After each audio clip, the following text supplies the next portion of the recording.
బలహీన బడుగు వర్గాల ఆత్మ గౌరవానికి సంబంధించిన ఇష్యూ ఇది.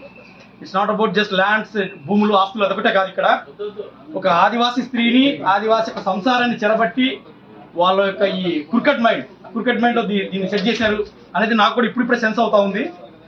సో నేను కూడా ఇప్పుడు శాంతి కాలింగే అనే అమ్మాయి భర్తని, నేను లీగల్ హస్బెండ్ని, I'm not divorce yet. So నేను గత 2 సంవత్సరాలుగా అమెరికాలో ఉన్నాను. మొన్న జనవరిలో వచ్చాను. జనవరిలో వచ్చిన తర్వాత ఈ భాగవతం అంతా బయటపడింది నాకు. అసలు ఏం జరుగుతూ ఉంది, అసలు ఈవెన్ ఐ గాట్ షాక్. నేనే షాక్ అయిపోయాను, అసలు ఇంత జరుగుతుంది వెనకాల. అమ్మాయి కడుపులో బిడ్డ పడ్డప్పటి నుంచి నా బిడ్డే అందింది 12 నెలలు నా బిడ్డే. పుట్టిన తర్వాత 4-5 నెలలు నా బిడ్డే. ఆ అమ్మాయి గర్భంగా ఉన్నప్పుడు కూడా నా బిడ్డని చూపించేది వీడియో కాల్స్ యూఎస్లో ఉన్నప్పుడు. ఆ తర్వాత ఇక్కడికి వచ్చే ముందు తనకు స్టేట్మెంట్ ఇచ్చింది, ఈ బిడ్డ నీ బిడ్డ కాదు, నేను ఐవీఎఫ్ చేసుకున్నాను, నువ్వంటే నాకు ఇష్టం లేదు అని చెప్పడం మొదలుపెట్టింది. అమ్మ ఐవీఎఫ్ ఎట్లా చేసుకుంటావు, భారతదేశం లాంటి పవిత్ర దేశంలో భర్త హస్బెండ్ లేకుండా నీకు ఐవీఎఫ్ చేసే పెద్దలు ఎవరు, హాస్పిటల్ ఎవరు నాకు చూపించి నేను వస్తా అక్కడికి.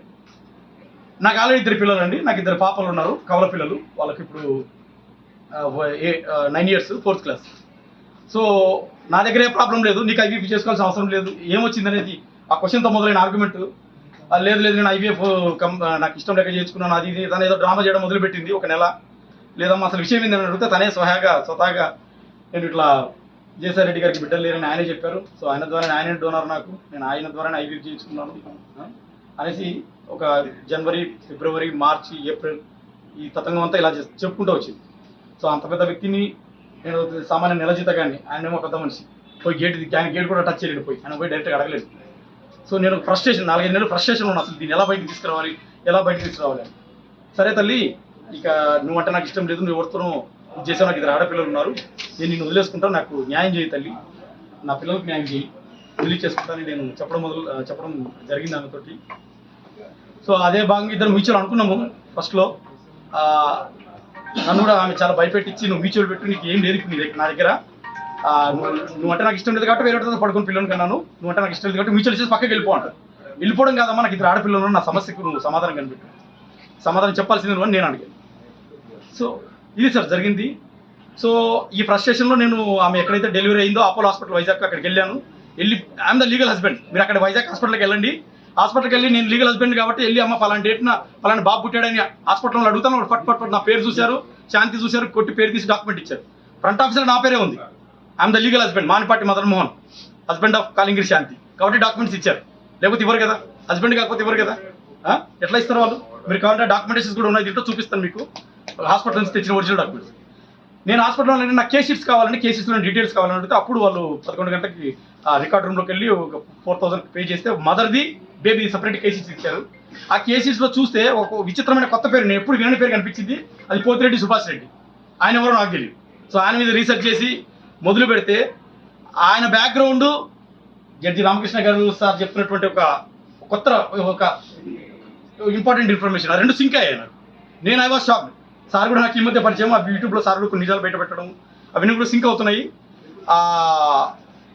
పోతిరెడ్డి సుభాష్ పచ్చిగా మరి ఆ సంతకం ఎలా పెట్టాడో నాకు ఇప్పటికీ అర్థం కావట్లేదు. నేను ఆయన మీద అంతా ఇన్వెస్టిగేట్ చేసిన తర్వాత ఆయన డైరెక్ట్ ఫోన్ చేసి అడిగాను, పోతిరెడ్డి సుభాష్ గారు మీ మీద మొత్తం ఇన్వెస్టిగేట్ చేసాము, మీరు ఎవరో నాకు తెలుసు, మీరు ఇట్లా అమరావతి హైకోర్టులో GP government pleader for revenue Andhra రీజియన్కి గవర్నమెంట్ ప్లీడర్, మీరు ఎవరు, ఇది నామినేటెడ్ పోస్ట్, మీరు ఎవరో కాదు, నామినేటెడ్ పోస్టు వైసీపీ పెద్దలు విజయసాయి రెడ్డి గారు మిమ్మల్ని నామినేట్ చేసి పెట్టారు. స్వయాన తనే మీకు ఇచ్చిన వైరల్లో వాయిస్ రికార్డ్లో తనే స్వయంగా చెప్పాడు. వైజాగ్లో గీతం యూనివర్సిటీ ల్యాండ్ కొట్టించడంలో విజయసాయి రెడ్డి గారు నేను 11 నెలలు కలిసి కలిసి చేసామనేది తనే చెప్పాడు. సో ఇటువంటి పరిస్థితుల్లో నేను ఆయన అడిగితేనేమో ఆ బిడ్డకు నాకు ఎటువంటి సంబంధం లేదు, నేను కోర్టుకు DNA టెస్ట్ కానీ రెడీ అని ఆయన అంటారు. అదే వైరల్ రికార్డు మీకు ఇచ్చాను. అదే సందర్భంలో శాంతి అంటే ఆయనే నా భర్త అని ఫోటోలు చూపిస్తారు. నాకేమో ఇక్కడ 2 ఆడపిల్లలు. ఇప్పుడు ఈ సమస్య అట్లా వదిలేయండికి లేదు. అది ఈ సమస్యను ఇప్పుడు వదిలేస్తే రేపు 10 ఏళ్ల తర్వాత ఈ సమస్య మహా ఉత్సవమై కూర్చుంటుంది. ఈ సమయంలోనే మీడియా ద్వారా కోర్టుని, గవర్నమెంట్ని నేను రిక్వెస్ట్ చేసేది ఏంటంటే, పక్కగా ఎవరెవరైతే పేర్లు శాంతి చెప్పిందో అదే పేర్లు నేను గవర్నమెంట్ ముందర పెట్టాను. పెద్దలు విజయసాయి రెడ్డి గారు, అదేవిధంగా పోతిరెడ్డి సుభాష్ రెడ్డి గారు, తర్వాత నేను కూడా రెడ్డి DNA టెస్ట్కు, వీళ్ళందరినీ DNA టెస్ట్ పిలిపించి, ముఖ్యంగా పసికూన ఆ బాబుకు జస్ట్ ఇప్పుడు 1 సంవత్సరము ఏజ్, మన ఏప్రిల్ సంవత్సరం అయిపోయి సంవత్సరం 13 నెలలు 3 నెలలు. ఆ బాబుకు న్యాయం జరగాలంటే ఫస్ట్ ఆ బాబుకి తండ్రి ఎవరో తెలియాలి. రేపు 2 సంవత్సరాలు నెక్స్ట్ ఇయర్ ఆ నెక్స్ట్ ఇయర్ ఆ బాబు స్కూల్కి వెళ్తాడు. స్కూల్కి వెళ్తే ఎవరి పేరు రాయాలి? ఆ బాబు ఎవరి పేరు రాయాలి? కాబట్టి బహుశా శాంతి గారు కూడా శాంతి కాలింగర్ గారు కూడా ఇంతవరకు బర్త్ సర్టిఫికేట్ తీసుకోలేదు. అపోలో హాస్పిటల్ వైజాగ్ అరిలోవా ఏరియాలో ఉన్న అపోలో హాస్పిటల్ ఇంతవరకు బర్త్ సర్టిఫికేట్ తీసుకోలేదు. మీరు కావాలంటే క్రాస్ వెరిఫై చేసుకోండి. డైరెక్ట్గా శాంతి కాలింగర్ గారిని అడగండి బర్త్ సర్టిఫికేట్ తీసుకున్నారా లేదా అని. ఒకవేళ పోతిరెడ్డి సుభాష్ అయితే బర్త్ సర్టిఫికేట్ తీసుకున్నారా లేదని అడగండి. సమస్య ఇక్కడ ఏంటంటే చాలా సున్నితమైన సమస్య. నాతో లీగల్ డైవర్స్ తీసుకోలేదు. నాకు ఇద్దరు ఆడపిల్లలు, అక్కడ చూస్తే ఒక బాబు, అక్కడ చూస్తే ఈ రకరకాల పేర్లు చెప్తా ఉంది. కాబట్టి మీడియా ద్వారా నేను అడిగేది ఏంటంటే DNA టెస్ట్కు ఎవరైతే పేర్లు ఉందో వాళ్ళందరూ పిలిపించి పక్కాగా క్లినికల్గా పెటర్నిటీ టెస్ట్ చేసి రిటర్న్లో ఒక డాక్యుమెంట్ ఇస్తే ఈ సమస్యకు ఇది శాశ్వత పరిష్కారం. ఈ బిడ్డకు పలానా తండ్రిని తెలుస్తుంది, నా బిడ్డలకు కూడా విషయం తెలుస్తుంది, శాంతి కూడా క్లియరెన్స్ ఉంటుంది, నాకు కూడా క్లియరెన్స్ ఉంటుంది. ఫ్యూచర్లో వచ్చే కన్ఫ్యూజన్స్ కానీ కాంప్లికేషన్స్ కానీ ఏమీ ఉండవు. రేపు 10 ఏళ్ళ తర్వాత ఆ బాబు నా దగ్గరికి రానికి లేదు, తండ్రి నువ్వే అని. ఎందుకంటే పలానా సర్టిఫికేట్ ఉంటుంది కాబట్టి పలానా తండ్రి తనకు తెలుస్తుంది. సో ఈ కాంప్లికేషన్స్ లేకుండా ఉండాలి అంటే ఇదొకటి జరగాలని నేను ఆశిస్తూ ఉన్నా. అదేవిధంగా నేను శాంతి నేను 2013లో పెళ్ళయింది. నాకు 13, 14, 15, 10 ఏళ్ళు ఇద్దరు పాపలు పుట్టారు. మా మధ్య చిన్న గొడవలు తప్ప విడాకులు తీసుకున్నంత ఏదీ లేదు. ఆమె ఎందుకో మరి 2016లో నేనేదో డాక్యుమెంట్ విడాకులు గీత సంతకాలు పెట్టాను, అదంతా ఇట్ ఇస్ బోగస్. ఆమె అది పక్కా ఫేక్ డాక్యుమెంట్. నేను మీడియా ముందర చాలా ధైర్యంగా చెప్తున్నాను, దాన్ని కావాలంటే ఫోరెన్సిక్ డిపార్ట్మెంట్ పంపించండి, అది ఫేక్ డాక్యుమెంట్. అది 2024లో నాతో బలవంతంగా నాతో ఒక్క సిగ్నేచర్ తీసుకురావడం, బలవంతంగా పెడతావా లేకపోతే మ్యూచువల్ ఇచ్చి ఎగ్జిస్ట్ అవుతావా సస్తావా అనే సిచ్యువేషన్ తీసుకొచ్చాను నన్ను. నేను ఇప్పుడు నిన్న హోమ్ మినిస్టర్ గారు అనితా మేడం కూడా కలిశాను, డీజీపీ గారిని కలిశాను. వాళ్ళు కూడా అన్నారమ్మా దీంట్లో ఎంత పెద్దలున్నా వదిలేది లేదు, దీంతో నిజాలు నిగ్గు తెలుస్తాం, ఆ పేపర్ డాక్యుమెంట్ కూడా ఫోరెన్సిక్ డిపార్ట్మెంట్ పంపిస్తాము. అది కానీ 2024 తేలితే, అది బోగస్ అని తేలితే మాత్రం ఎవరిని వదిలేది లేదు. అదేవిధంగా నాకు కూడా శాంతి గురించి తెలియని ఎన్నో విషయాలు ఈ మధ్య తెలిసాయి. సో రామకృష్ణ గారు సార్ కూడా చెప్తారు తన మాటల్లో జరిగిన విషయాలు ఏంటి, శాంతికి ఉన్న నెక్సెస్ ఏంటి. ఈ ముగ్గురు అంటే శాంతి కాలింగరి నా భార్య, అదేవిధంగా విజయసాయిరెడ్డి గారు ఎంపీ, తర్వాత పోతిరెడ్డి, వీళ్ళ ముగ్గురు మధ్య ఏం జరుగుతూ ఉంది, నాకు పెళ్ళైన తర్వాత నాకు తెలియకుండా బ్యాక్ లైన్ ఏం జరుగుతూ ఉంది అనేది రామకృష్ణ సార్ కూడా తన మాటలు కొంచెం చెప్తారు. నాకు కూడా ఇప్పుడే తెలుస్తుంది, కొన్ని సింక్ చేసుకుంటే అవన్నీ కూడా నాకు కూడా సింక్ అవుతున్నాయి, ఓహో ఇంత జరిగిందా అనేది. సో ఇది సార్ జరిగింది. సో ఏ తర్వాత నాకు కావాల్సింది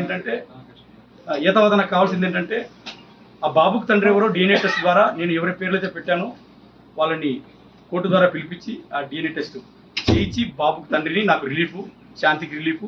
ఇంత పెద్ద ఆటలో నలిగిపోతుంది ఇద్దరమేనండి, శాంతి నేనే భయంకరంగా నలిగిపోతా ఉన్నాం. రోడ్డు మీదకి వచ్చాము, నలిగిపోతా ఉన్నాం, సమస్య పెద్దగా అవుతా ఉంది. ఆ పోతిరెడ్డి సుభాష్ అనే వ్యక్తి అజ్ఞాతంలో ఉన్నాడు. ఇంత గొడవ జరుగుతూ ఉంది, 4-5 రోజులు నుంచి అతను బయట లేడు. ఎందుకు అజ్ఞాతంలోకి వెళ్ళాడు అర్థం కావట్లేదు. మీడియా ద్వారా మిమ్మల్ని అడుగుతున్నాను, మీరే ఫోర్స్ చేయండి, అతను అజ్ఞాతంలోకి ఎందుకు వెళ్ళాడు, వాట్ ఈస్ ద రీజన్? దాని వెనకాల ఏమైనా ఎజెండా ఉందా? ఏమన్నా ఇంకా ఏమైనా గూడు పుటాలు ఏమైనా ఉన్నాయా? శాంతి నా భర్త తన అన్నప్పుడు అవునమ్మా తప్ప అయిపోయింది బయటకు వచ్చి confront and prove his integrity. So అతను కూడా ఆల్రెడీ పెళ్ళయింది. నాకు తెలిసిన ఇన్ఫర్మేషన్లో నేను తీసుకున్న ఇన్వెస్టిగేషన్లో అతనికి పెళ్ళయింది, భార్య ఉంది, 9th క్లాస్ కూతురు ఉంది. హైదరాబాద్లో అక్కడ రవీంద్రబాద్ అక్కడ ఉంటారు వాళ్ళు. సో నేను అనేది ఒకటే క్వశ్చన్, ఇప్పుడు అతను అజ్ఞాతంలోకి ఎందుకు వెళ్ళాడు? ఒకవేళ విజయసాయిరెడ్డి గారు పెద్దలు నా తండ్రి వయసు ఉన్నటువంటి వ్యక్తి, ఒకవేళ నేను అలిగేట్ చేశాను, నాకున్న శాంతి గారు చెప్పింది నేను అలిగేట్ చేశాను. కాబట్టి ఆయన యొక్క నిజాయితీని, ఇంటిగ్రిటీని ప్రూవ్ చేసుకోవడంలో ఏ తప్పు లేదు. వచ్చి మీడియా ముందుకు వచ్చి తను ఏదన్నా నేను రెడీ అని చెప్పేసి DNA టెస్ట్కు తన నిజాయితీని ప్రూవ్ చేసుకుని, ఒకవేళ తను లేకపోతే ఈ ప్రజల ముందు చెప్తున్నాను, 10 కోట్ల మంది ప్రజలు, తెలుగు ప్రజల ముందు, ఒకవేళ ఆయన లేకపోతే సాష్టాంగ నమస్కారం చేసి ఆయనకు నేను తప్పు జరిగిస్తానని చెప్తాను. సో దాని ద్వారా ఆయన ఒకవేళ ఏదైనా డిఫేమ్ అయి ఉంటే అది బ్యాక్ అవుతుంది.